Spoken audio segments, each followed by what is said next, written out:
Welcome back to the 124th episode of the Daily Flip podcast. I'm your host, Alex, and today we're going to be flipping through some of the top stories, including how the Democrats are going to spin the debt ceiling to be in their favor, how the commercial real estate crisis is coming and it's not going to be pretty, and then, of course, we'll talk about Big Pharma and how they are having to pivot just a little bit in order to succeed in today's market.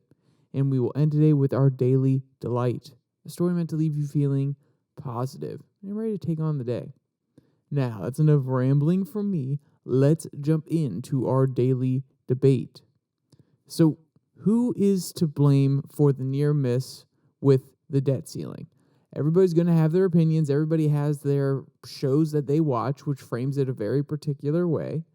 But if you had to just say one person, one party was to blame, which to be honest, I would say that both of them have a little bit of blame in some way, shape, or form. But if you're to blame it on just one, who would it be? And tell me why. I'd love to hear what everybody has to say. All right, let's jump to our first story, which comes from Common Dreams. Dems unveiled debt ceiling reform act to prevent future GOP hostage taking. So you can see where they're coming from on this one. And of course, I want to report on what the Reform Act is, but that's not exactly why I thought this article was extremely intriguing. But I'll reveal that as we get a little bit further into it because, me speculating about it is different than how they frame it here and some of the quotes that they pull out from some of the people that are sponsoring this bill. So the article is talking about the current process. Quote, contending that the recent crisis proves the current process is broken and unsustainable. House Budget Committee ranking member Brennan Doyle and Senate Majority Whip Dick Durbin introduced the Debt Ceiling Reform Act. Boyle and Durbin's move comes after Biden on Saturday signed the so-called Fiscal Responsibility Act, the debt ceiling compromise he negotiated with House Speaker Kevin McCarthy just 2 days before the default deadline. The deal suspends the borrowing limit until 2025 after the next election cycle. Very convenient, by the way. Just push it off until I won't have to deal with it. I won't have to bring it up. Just make it so that once I'm back in office, if this is Joe Biden, once I'm back in office, then we can deal with it. So, or I can leave it on the plate of the next guy. Very convenient, but I understand why Biden went that way. But let's jump back to the quote. Quote, after the next election cycle, but includes devastating concessions to the GOP. A definition of insanity is doing the same thing over and over while expecting a different result. If we do not significantly change the budget process, Republicans will keep taking our economy hostage and provoking default. Boyle warned, quote, the Debt Ceiling Reform Act will end Republicans' perennial weaponization of the debt ceiling once and for all by making it harder for extremists to take the debt ceiling hostage, end quote. So you can see here what's kind of developing. And the fact that the Democrats got to this first is a very savvy political move. While I do believe that the Republicans did their job, and they were at least putting something in front of the Biden administration, and the Democrats could have addressed this between the time that the election had taken place and before the new members of Congress and the Senate came to their position in January, while they still had the House, the Senate, and President Joe Biden. I think this is a very good move on the Democrats' part because they kind of got caught flat-footed saying that they weren't going to negotiate, then that they were going to use the 14th Amendment, and they kind of were looking like the bad guys there for a little bit, at least from certain point of views. I mean, even some of the Democratic outlets were not covering them favorably because they wanted them to just outright say, no more debt limit. We are we're using the 14th Amendment. It's out. So this is a good way for them to reframe it. They're saying, okay, hey, we're not going to let the Republicans take it hostage anymore. I mean, this is strong language, but because they're getting out right after this debt ceiling issue, they're putting out the Reform Act, and they're saying, okay, now we're going to change the process. We're going to make sure that the Democrats can't hold the debt ceiling hostage. And if they wanted to be more moderate, they could say, oh, we don't want anybody to be able to hold the debt ceiling hostage. But they're specifically pointing out the Republicans. So now the consensus is going to be, when you look back on the debt ceiling issue, you're going to remember this reporting about the newer bill, how all the Republicans were holding it hostage and how the Democrats had to pass a bill to make sure that this never happens again. Like I said, very savvy, very smart political framing on their side. And, like I said, I don't agree that it was all the Republicans' fault, but you have to look at them and say, oh, okay, Democrats, you got your head screwed on right. You know how the political realities work, which is people have a short memory span. And though some issues are going to be remembered, the more you inundate them with more and more information that affirms your side and your point of view, then, hey, it's going to come out in your favor when they look back on it, when people think about it. They're like, oh, yeah, that debt ceiling crisis, that wasn't fun. But the Democrats, they did pass that Reform Act to make sure that the Republicans weren't messing around anymore. Just smart stuff on their end. So let's get to the second quote. And this is describing a little bit more of what the bill actually proposes to do. Quote, although the proposal would not fully abolish the arbitrary, you see that framing there, arbitrary and arguably unconstitutional debt limit, that is very specific framing there. And it is not unconstitutional, even though they would like to use the 14th Amendment. Arbitrary, yeah, there's a little bit of truth to that, considering how many times we've just gone in and lifted it. But that doesn't mean that we shouldn't have something in place. But that's besides the point. Let's get back to the quote. My bad. Quote, as some economists, legislators, scholars, and others have called for a response to the recent GOP conduct. There's that framing again, the recent GOP conduct. Quote, Boyle and Durbin's legislation would authorize the U.S. Treasury Department to continue paying the nation's bills unless, within 30 days, both chambers of the Congress pass a veto-proof resolution of disapproval, according to the Wall Street Journal, which exclusively reported on the bill's introduction.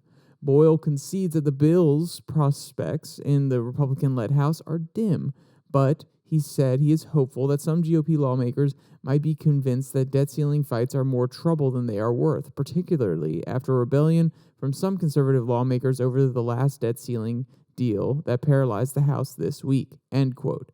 And this is also another important point here, which is if the Republicans do not step up, if the Republicans do not come and say, hey, we are in support of reforming this, we don't want the American people to possibly get messed with in any situation that we can't pay off our debt, we want to make sure that the U.S. can keep paying its bills. And because we're the ones saying that we need to be fiscally responsible, we're the ones saying that, hey, we want to rein in the budget a little bit, then you would probably be interested in this program because it says, okay, it gives us a little bit more time to actually negotiate, and also it doesn't increase spending. It doesn't arbitrarily increase the limit. It allows the limit to go on as it is, and it just stays at current spending. It's not like more spending gets passed until a new piece of legislation comes and actually lifts or changes the parameters of the debt limit.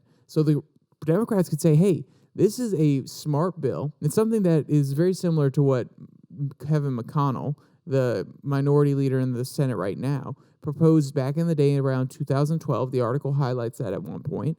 And it's very, very savvy on their part. I keep saying this, but it is, because they're going to hold Republicans liable. They're going to change the narrative, which is if these Republicans don't step up and they don't sign on to this bill, they're going to say, look, they don't actually care about financial responsibility. They don't actually care about this debt ceiling issue. They're just using it as a wedge. They're just using it as a way to get what they want and use it as leverage, which, to be clear, that is not necessarily a bad thing. That is the beautiful thing about our system. You use the leverage you have in order to get things that you want. It's a give and a take. You can't just have one party getting everything they want, the other side constantly giving in or being conciliatory. You have to have them going back and forth, using their different leverages in order to work something out together. But that doesn't necessarily matter in the terms of framing, because people don't necessarily see it that way. They look at the situation, they're like, oh my goodness, this is a crisis, we can't have this. And then afterwards, the Republicans, after they held everything hostage, if you believe the point of view that they're outlining here at the beginning, and then you read this next part, if they don't sign on to this, they want to keep holding it hostage. It's a framing battle when it comes to winning elections and winning the hearts of the people.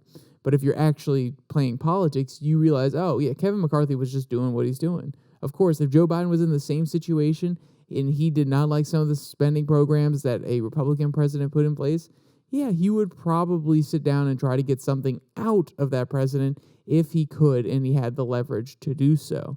And also if it benefited him among his base, because Republicans didn't like McCarthy at first. And now they're looking at him like, okay, he can be a little bit more effective than we thought. Though he didn't get everything he wanted, he can at least be a effective political actor on the stage for Republicans. So you can see here that the Democrats are being smart about this. They are playing the long game. They're not just playing the debt game. They're not just trying to complain. They're sitting down, or at least Durbin and Boyle are sitting down and saying, hey, we can take advantage of this political moment. And especially going into 2024, that is going to be an interesting one to see how it pans out.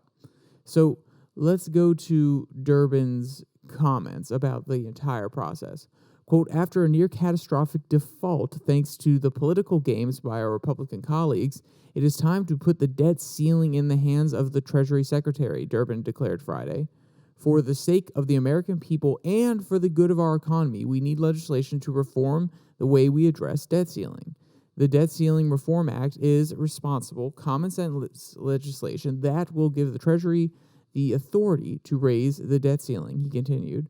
If Republicans are truly concerned about economic well-being of America, they will work with us on this sensible solution, end quote. And that's the 1-2 punch that I was saying at the very beginning and in that last section. We need to have a more responsible policy, and if Republicans actually care about it, they'll do this with us. And of course, this isn't common dream, so it's only going to reach a certain population. It's probably going to reach the more left-leaning people or the people like me who try to go into every different news source they can and grab a whole bunch of different opinions and really try to filter through it. It may not penetrate into the, maybe the, what would you call it here, the more MAGA group who's actually reading their normal sources. They have their outlay and they don't necessarily want to go into all the other sources, or they don't want to go on to a progressive website. They may go for some liberal media, but they may not go for the progressive media on the far left. So we'll see. But this message will definitely resonate with the Common Dreams audience. And if it makes it into the mainstream liberal point of view, I think that they have a very interesting and important framing tool here, especially Durbin's, like I said, his little 1-2 punch there at the end. It's a sucker punch for some Republicans who probably should have tried to introduce reform legislation a little bit quicker, because they were called the enemy the entire time. They were called the villain. So it could have really helped reframe how the American people thought about the situation, saying, hey, we want this to be reform that is not just we come to the table every 2 years and discuss it. We're going to put a more robust system in place so we can have proper negotiations, and everybody's not going to be held to the fire. Then again, they may not like that. Just like the Democrats may actually end up not benefiting from this. They may look at this in hindsight like, oh, shoot, we just lost our leverage. We can't pressure a Republican president to cut certain programs that he doesn't like anymore because there's no longer a hard deadline. We'll see if it backfires for Democrats. And that's maybe why Republicans didn't propose something like this, because they realized for a while they have been in the minority and they don't want to give up that leverage, at least politically, in order to get certain things that they want passed or certain restrictions put in on programs that have been passed when, the other party has control of all of the chambers of the Congress and the presidency. So, like I said, very interesting point of view on this one. Let's jump to our next story, which is a little bit more doom and gloom, unfortunately. It comes from the New York Post. Work from home and empty offices leading to doom loop for NYC. And it's a study. So I did an article a while back about how the commercial real estate market is going to be tanking here soon. a lot of companies are going to purposefully default on their leases, or the big companies that manage different office buildings are probably going to default on their loans on purpose so they don't have to pay the new higher rate of interest because of high inflation, and they're not getting as many people that are actually buying up offices in their buildings. And now there's a study coming out of New York that verifies this even more, and it's going to hit New York City really, really hard. And there are a few different factors here. So let's jump into the first part of the article that really describes how the study is outlaid. Quote, empty office buildings have set New York on a urban doom loop that will destroy the quality of life in the city and drive residents out. This is the conclusion of a team of economists from NYU Stern Business, Columbia Business School, and the National Bureau of Economic Research. Many employees who worked from home during the pandemic have not returned, and at least not full-time. In 2020, office occupancy fell from nearly 90% to 10%, but it's only bounced back to around 48.4% in New York City proper. In response, fewer companies are renewing their leases, which lowers the value of the building. The number of newly signed leases, meanwhile, fell from 285.4 million per feet per year before the pandemic to only 62.4 million per foot per year in the same period after. That is absolutely insane. That is more, I believe that's a 60%. Yeah, that's even more than a 60%. Doing quick math, that's almost a 70% decrease, because 50% would be around 140. Yeah, so you're looking at 75% decrease in the amount that these companies can get for their properties or their office spaces in New York City. That is absolutely insane. You're looking at New York City, one of the largest cities with the most high-rises, that has a whole bunch of different office buildings and residential buildings too, that are meant to really facilitate trade, different organization, business growth, that allows people to come into the office and sit in some of the most pristine buildings or most recognizable buildings in the United States. And now these companies cannot even get half of what they used to for these leasing agreements from their tenants. I mean, this may be a great opportunity for some small startups that want an office in New York, want to build out that network. But if all the other people who you would be networking with, the bigger companies, are leaving, is that actually going to be a good thing for you? And then remember, as these office tenants leave, and there's also probably some of the residential people that are leaving, you're losing a little bit of your tax base too. So NYC is going to have to raise taxes. Is that going to encourage more residents to stay around? Is that going to encourage more companies to keep the office spaces at these high leases? Probably not. Once their lease is up, even though they could get the office space for a lot cheaper, they're going to be paying a lot more in taxes. And they're probably going to say, hey, no, we're going to get out. We're going to go to Jersey City. We're going to go up to Connecticut. We're going to go to Boston. We're going to go somewhere else and set up an office rather than being in NYC. So this is the first half of the equation. And the rest of it does not honestly look that good for New York. So let's talk about vacancy rates. Quote, the study's author highlight the vacancy rate are at a 30-year high in American cities. New York's vacancy rate is an eye-watering 22.2% in 2023's first quarter. Prices are certain to follow rents down the drain. Some properties are hit worse than others. The economists find that properties in the highest rental tier fare a lot better than those in the lower down pile. The reason for this, they say, is employers can only persuade their employees to come back to work if their digs are nice. If you can't afford the best of the best, it's more likely your employees would prefer to work in their spare room. The model the researchers use to figure out how much value is going to be wiped off the commercial real estate market is very clever, and it's a nice piece of work. Not only does the model look at the market rent, supply, and vacancy dynamics, but it also tries to capture the scale of work from home by studying stocks that benefited from changes in workplace, like Zoom, and those that they hurt, like airlines, end quote. So you can see here that unless you're the cream of the crop, you're the top end companies, you're not going to be keeping your office spaces because your employees are going to want to work from home anyway. Why would you want, and I mean, let's be clear, I think you should be working in the office for the most part. There's a certain amount of culture that is built from actually going into the office and interacting with your counterparts and really cultivating ideas and having sit downs or even just chatting, walking away from the meeting. Someone brought that up the other day when I was listening to a podcast, and it's just walking out of a meeting with somebody saying, hey, could I spare 5 minutes to talk about what we just talked about?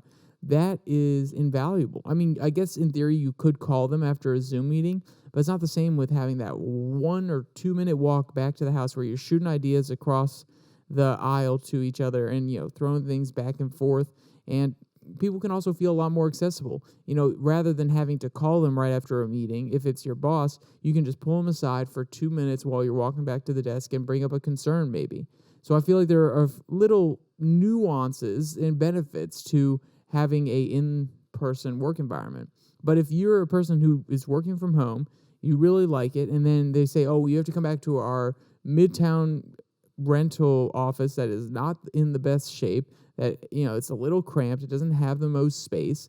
Maybe people are like, no, I'd rather not. I'll stay home if you give me the option. So it's very interesting to see. And it's another factor leading to this cycle that is going to only go downhill from here. So let's talk about the cycle. Let's talk about the loop and how it is kind of self-perpetuating. Quote, if we assume work from home is a never-ending and permanent feature of life, the picture gets even worse. The researchers estimate this would result in a decline of office values of around 51.6% by 2029. The situation is not quite as bad for the top-tier properties, but even these are expected to fall 15.3% to around 19.7%, depending on whether work from home is forever. What does this mean for office property values overall?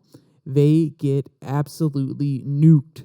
The economists estimated the value of office stock in New York City has fallen around, hold on, take this number in, $69.6 billion by the end of 2022. Owners of commercial property can only play ostrich and bury their heads in the sand for so long. At the same time, they will have to eat those losses. New York isn't the only metropolis that will experience the disaster. The economists expect that San Francisco market to lose around $32.7 billion in value, while Charleston will lose about $5.1 billion. This would be a decline in office values of 61.6% in San Francisco and 33.7% for Charlotte, even if work from home gradually disappears, end quote. And I do like that they went with, West Coast, they went with San Francisco to highlight the issue, and then they went with a smaller, still up-and-coming town, Charlotte, on the East Coast. But it's really meant to show that this is not just located to one city. It is happening all over the United States, and it is not going to be a nice trend. And the real stipulation they have here is if work from home lasts forever. I think a lot of companies realize, hey, we can cut costs, we can get rid of those offices, and we can have people work from home. And another point that I heard on a podcast, which is that works well for managers or people who have been in the company for a long time. They understand the operations, they understand how everything works. But you need that office environment for the up-and-comers, the newbies who really want to understand the company culture, who need to understand the company culture and really get ingrained in the processes. So I don't think it will last forever. I think companies will probably have a hybrid model going forward for a while, and we'll see how that pans out. If productivity goes up, then they'll keep it. If it goes down and they're not getting as much out of their employees, then companies are going to get ruthless. They're going to say, no, you're coming back to the office. Our profit margins are not benefiting from you not being here, and we will add that extra stall for the extra $100 or $200 just to make sure that the 8 hours that you're here, you're on top of your stuff and you're being productive and you're not scrolling through TikTok on your other screen. So we'll see how this pans out, but it doesn't sound good for any of the major cities. And I think New York, this is one of the cycles. Just like New York had a cycle from the 80s to the 90s and then from the 90s to the 2010s. There's, the dies, then there's the revivals, there's the change in leadership, change in policies. So this is just another one of those. New York is one of the greatest cities in America. It will come back.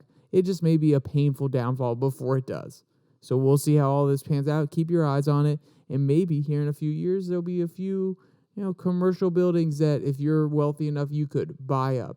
Or maybe you're not wealthy enough yet, get wealthy enough, buy up some of those commercial buildings as you see the market turning around, and then really take advantage of it when that opportunity arises. This is not financial advice. It's mainly a joke, so do not take what I say as gospel. All right, let's jump to our last article that comes from the Wall Street Journal. As Washington clapped down on Big Pharma, small is beautiful again.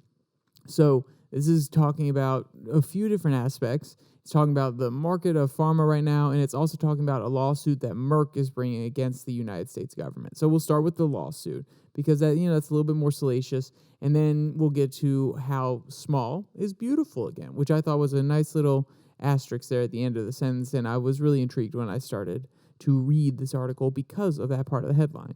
Quote, Merck's lawsuit against the U.S. government is probably just the beginning of a wider industry effort to fight the law all the way to the Supreme Court. So far, though, Wall Street hasn't particularly been enthused. By the end of Tuesday, when Merck announced the legal complaint, its stock was among the worst laggards of the S&P 500, dropping 2.7%. It fell another 1.3% on Wednesday. Barring any surprises, in less than 3 months, Medicare will publish a list of top-selling drugs set to face negotiation. Merck in its lawsuit said it expects its diabetes drug, Giovanna, which had global sales of $4.5 billion last year, to be among the initial batch. It accuses the government of extortion and violating the Fifth Amendment's clause against taking private property for public use. Legal experts said Merck will face an uphill battle. Quote, Merck doesn't have a constitutional right to sell its drugs to the government at the price that it sets, wrote University of Michigan lawyer Nicholas Balgi. Quote, that would be nuts, end quote. And so they're going back and forth here because the Inflation Reduction Act made it so that the government create a list of drugs that will, for Medicare, because, that's their government-sanctioned healthcare program, that they will have a list that they can buy these certain products at a certain price from these drug companies. And it's a little bit tricky here because I think that Bagley, what he's saying is that Merck can't arbitrarily set the price at anything they want and force the government to pay for it.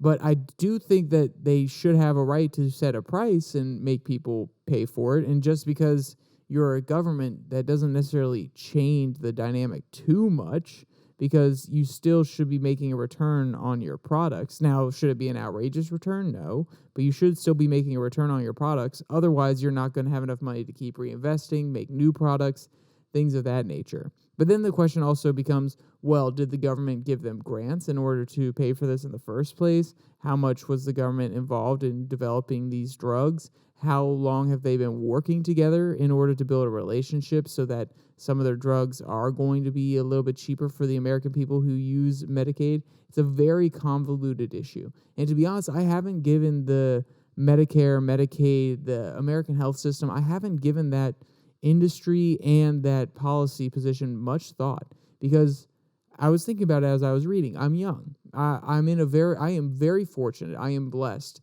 that I am not in a situation where I have to rely on Medicare, Medicaid insurance to deal with particular issues. But I realize that this is a conversation that really affects a lot of people in the United States, especially as you get older and you go to your doctor and you have to get certain drugs and maybe you don't have the proper insurance, so you go to Medicare and hoping that they have some deal worked out with these companies to get the drug a little bit cheaper. I understand that this is something that affects a large majority of the population, and it'll become ever more important to me as I get older and I have to start using some of these drugs. So I'm going to try to do a deep dive after this, because when I read this, there are certain aspects I was like, yeah, I understand what's going on here. I understand the market aspect, a little bit more of the business aspect, but I'm kind of lost on the medical specifics. So, or at least when it comes to the pharma policy specifically, I'm lost. All I know is that Big Pharma has a lot of ad dollars that they throw around. They are one of the largest lobbyist organizations in the United States, but that doesn't mean I understand how they interact with the government when it comes to Medicare, Medicaid, and how the government funding goes directly to pharma. I understand a lot of the stuff that happens on Capitol Hill when it comes to lobbying, things like that, but not the more nuanced stuff. So I just wanted to bring this one to you saying, hey, the Merck lawsuit, it's probably not going to work out in their favor. And as the year goes on, or the article, as it goes on, it's talking about how at the end of the day, these companies are losing a lot of value on the stock market. The people have a little bit of skepticism because of this, that, and the other that happened during COVID-19, or maybe it's just part of the decline of the medical industry back into tech stocks. The Wall Street Journal talks about how it's kind of cyclical in hard times, a little bit of crazy times for the market. Pharma does well because you know that, hey, the government's going to be buying products from pharma. They're going to be funding pharma. Pharma is essential. People are always going to need medicine. So in times when the market kind of contracts a little bit and there's a little bit of fear, people jump back into pharma. But now that things are opening up a little bit again, some tech stocks are doing a little bit better, and they've gone through this period where they've laid everybody off, and now people are like, okay, we can invest back in them. The money's kind of flowing out of pharma again. And these pharma companies are like, okay, what do we have to do to innovate? So they're buying up small biotech firms. And that's what they mean when small is beautiful, because these small companies are a lot more agile. They don't necessarily need direct funding or have to work with the FDA as closely in some cases because they're just researching and developing these techniques, and they haven't gotten to the point where they have to put them into FDA approval. And now with the resources of these bigger companies, they're still small and agile, but they can get through this next step of getting everything approved a lot faster. So that's why you're seeing a lot of pharma companies buying up small biotech firms, and that's why you're seeing biotech firms getting a little bit of a boost in the market. Because, hey, it's a tech firm that is also a pharma firm. So it benefits from when tech firms go up, and it benefits a little bit when pharma firms go up as well. So we'll see how all of that pans out. We'll see if this lawsuit from Merck goes anywhere. But the consensus seems to be, no, they're not getting anything out of this. But who knows? Merck may have a really good case. They may take it to the Supreme Court, and the Supreme Court's like, you know what, Merck, we really like you, and we want you to be able to set your drug at $1,000 per person. But, it's the government, so it's just taxpayer money. Yeah, of course, you could do what you want, which I don't think will happen, but we'll see. All right, let's jump to our Daily Delight. This one comes from USA Today. A dog jumped over a shelter wall to be with her best friend. They got adopted together. So sometimes you just cannot go a minute without seeing your friend. Quote, "We moved them to the adoption floor. We were able to find 2 kennels next to each other," she said. Quote, "Within minutes, Brenda was like, oh, there's my girl," and jumped over. Weissenbrough said in the short clip, Brenda, the brown pit bull, jumps onto the wall and uses her paws to pull herself over and leap down into her friend's kennel, end quote. And, the magic trick was even really confusing for the kennel staff. Quote, Weisenborn and other coworkers were walking through the building handing out treats when they approached Linda's kennel to find both Brenda and Linda waiting for some snacks. They initially thought someone had accidentally put the dogs together. They checked the security footage, and that's when they saw what really went down. Brenda just missed her girl, end quote. And if you want to see any of the cute photos or videos from this article, or you want to read any of today's articles, there will be a link in the description below that like and subscribe button. Also down there, you can find the Twitter handle at Your Daily Flip, where I'm posting Twitter tirades, and they seem to be going up pretty regularly on Tuesday and Thursday. And you can also find the link to the podcast on Spotify, Pocket Cast, Google Podcasts, and Podvine. With all that said, there's only one more thing to say. Stay safe. Don't die.